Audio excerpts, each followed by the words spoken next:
Bom dia, como está? Tudo bom? Aqui, graças a Deus, na paz de Deus. Muito feliz de ver esse dia maravilhoso que está nascendo. Aqui em Norte Carolina, está lindo, lindo, lindo os dias. Parece que tem ar-condicionado lá fora, de tão bonito que está. Nós estamos começando o verão. O verão já está vindo, passamos a primavera.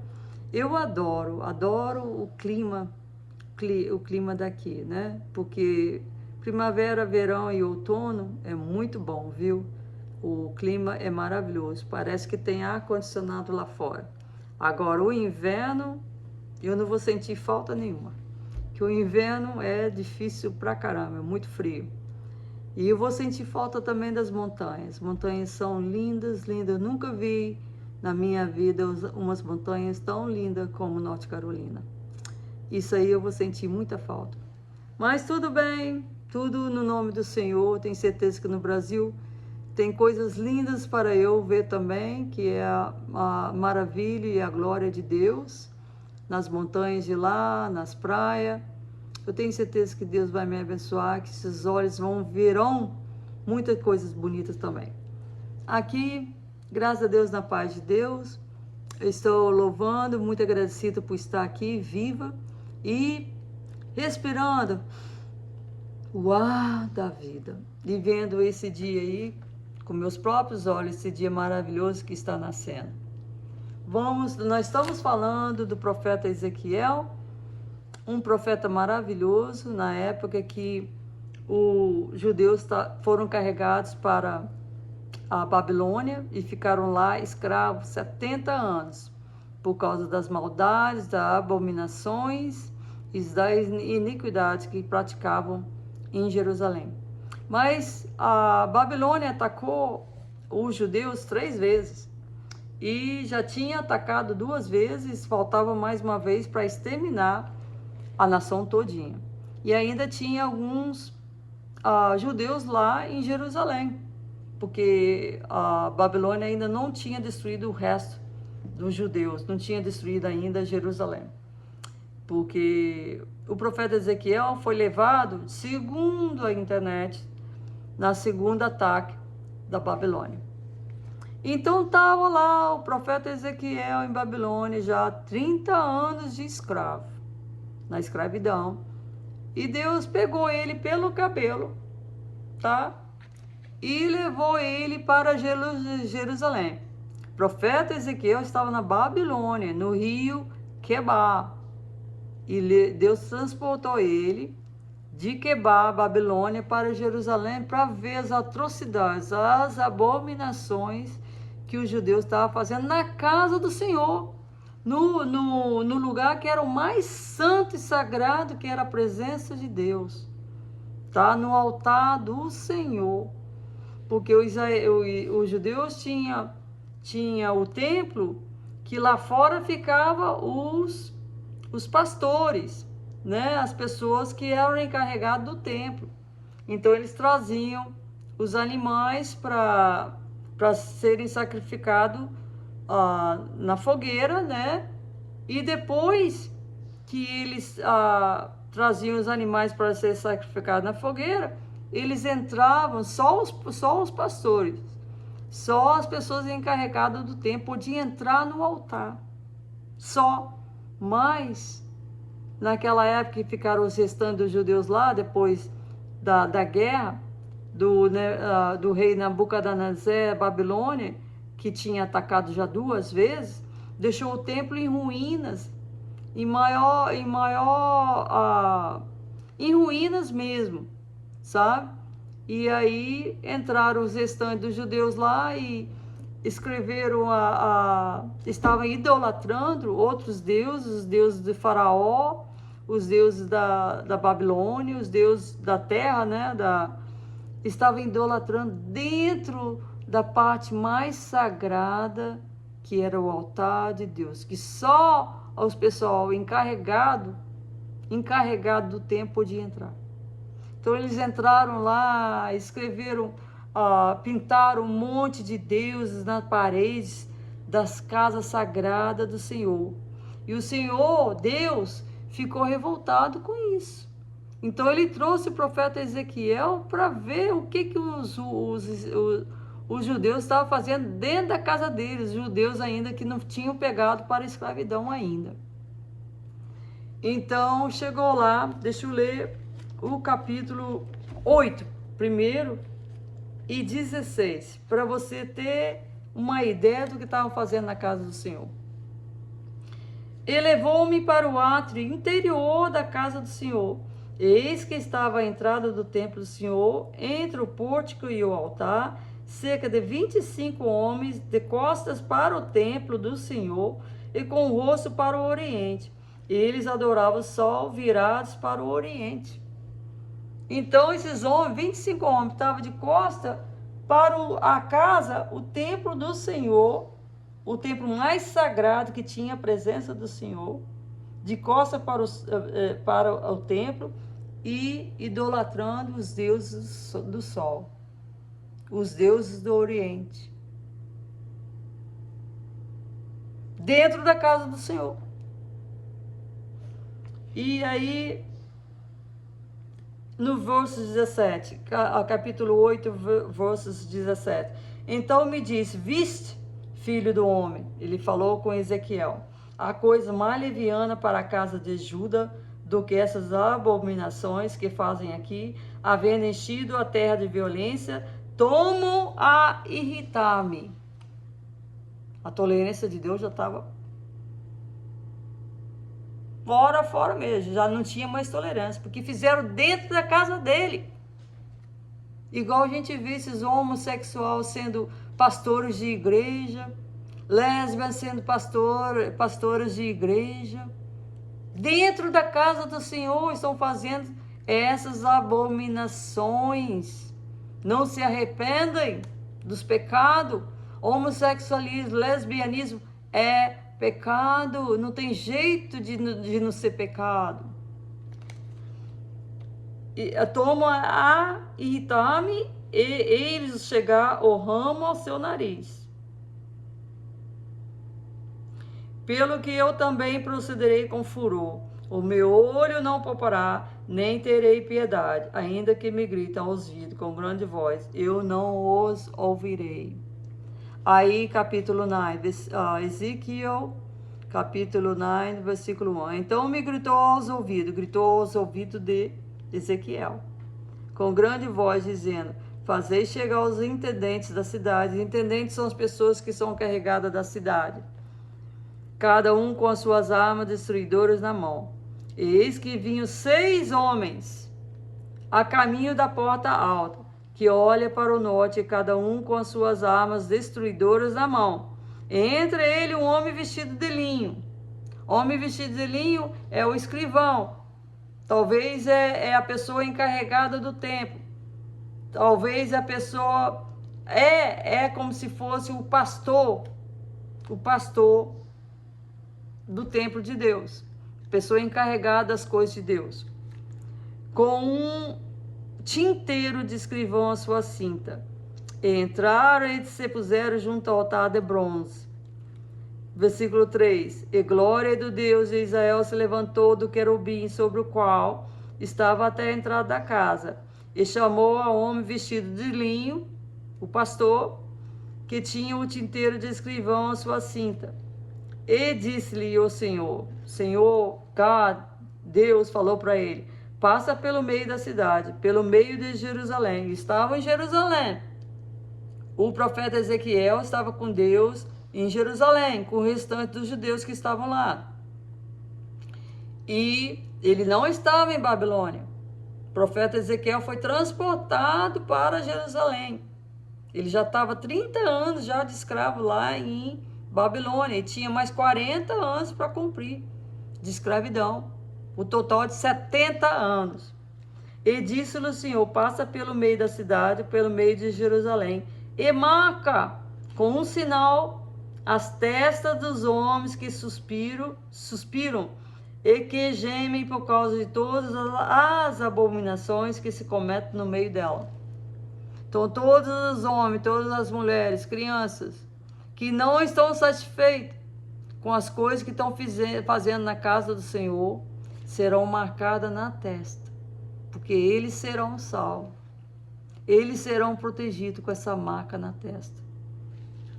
Aí, versículo 5, Ezequiel, capítulo 9, versículo 5. E aos outros homens, diz, ouvindo eu, Ezequiel estava ouvindo tudo o que estava acontecendo. Passai pela cidade após eles e fere, não poupe o vosso olho, nem vos compadeceis. Ele falou, todos os homens que estavam contra Deus, fazendo essas abominações todinhas nas cidades, e na casa do Senhor não os poupe. Não os poupe, não compadeceis eles. Não tenha misericórdia nenhuma. Versículo 6, matais velhos, mancebos, virgens, meninos e mulheres, até exterminá-los. Mas todo homem que tiver o sinal, não vos chegueis. Quem tiver o sinal, poupa ele. Não sacrifica, não mata. Quem tiver o sinal na testa, não vos chegueis. E começai pelo meu santuário. E começaram pelos homens mais velhos que estavam diante da casa. Então, os homens mais velhos que estavam lá dentro do santuário de Deus, escrevendo aqueles deuses tudinho, glorificando os deuses da Pérsia, glorificando os deuses da Babilônia, do Egito, todos os homens que estavam escrevendo lá nas paredes, com incensos, com louvores para os deuses dele, para matar eles tudo. Começando do santuário de Deus, do lugar mais sagrado que tinha a presença de Deus. Começa por eles. E aí, e disse-lhes, versículo 7, contaminai a casa e enchei os atos de mortos. E saíram e feriram na cidade. Depois que eles encheram as casas de mortos lá dentro do santuário de Deus, mataram todo mundo que estavam idolatrando outros deuses, aí eles saíram na cidade para matar também. Cidade de Jerusalém, tá? Versículo 8, e sucedeu-se, pois, que havendo eles ferido e ficando eu de resto, tá? Ficando eu de resto, quer dizer que o Ezequiel ficou lá, ouvindo e vendo isso tudo, tá? Caí sobre a minha face e clamei e disse, Senhor, Jeová, dá-se acaso que destrua todo o restante de Israel, derramando a sua indignação sobre Jerusalém? Então Ezequiel perguntou, você vai exterminar toda a raça dos judeus? Aí Deus falou para ele, versículo 9, então me disse, Deus falou para o Ezequiel, a maldade da casa de Israel e de Judá é grandíssima. A maldade dos americanos é grandíssima. Mas o mundo todo está desse jeito. Sim, o mundo todo está desse jeito. Mas todas as maldades do mundo estão sendo copiadas pelos americanos. Tudo começa aqui. A lei de homem casar com homem, mulher casar com mulher, começou aqui. A lei de aborção, que agora você pode matar um filho dentro da barriga, começou aqui. Tudo está começando aqui. Tá? Eu sei que a corrupção está no mundo inteiro. Mas os erros, os pecados mais fortes estão começando aqui. E o mundo todinho está copiando, porque eles estão copiando a América. Então me disse, o Senhor disse ao profeta Ezequiel, a maldade da casa de Israel e de Judá é grandíssima, e a terra se encheu de sangue, e a cidade se encheu de perversidade. E eles dizem, o Senhor deixou a terra, o Senhor não vê.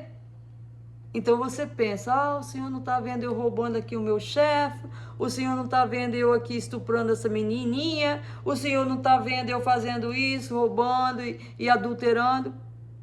Deus está vendo. É garantido 100%. Eu não estou vendo. As outras pessoas não estão vendo. A sua família não está vendo. Mas Deus está vendo o que você está fazendo. Com certeza. Absoluta. Deus está vendo. Aí, versículo 10. Só mais 2 versículos, tá, gente? Porque o capítulo 9 só vai até o 11. Então, versículo 10 agora. Pois também, Deus continua falando para Ezequiel, quanto a mim, não poupará o meu olho. Deus não poupará o olho dele. Nem me compadecerei. Sobre a cabeça deles, farei recair o seu caminho.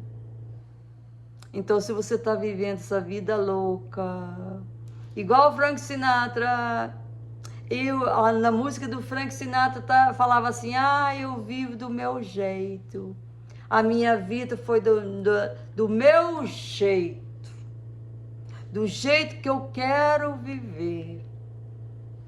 Olha onde está o Frank Sinatra hoje, morreu nos pecados dele, nos pecados de bebida, nos pecados de muitas outras coisas, tá? A gente não pode viver do jeito da gente. A gente tem que viver do jeito que Deus quer que a gente viva.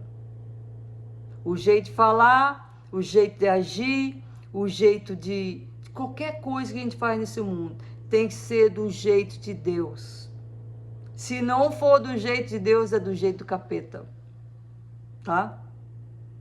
Se você está gritando, se você está roubando, se você está tendo adultério no seu casamento, você está vivendo do jeito do capeta, não é do jeito de Deus.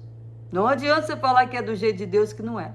Você está perdendo o tempo na igreja, se você não se arrepender dos seus pecados.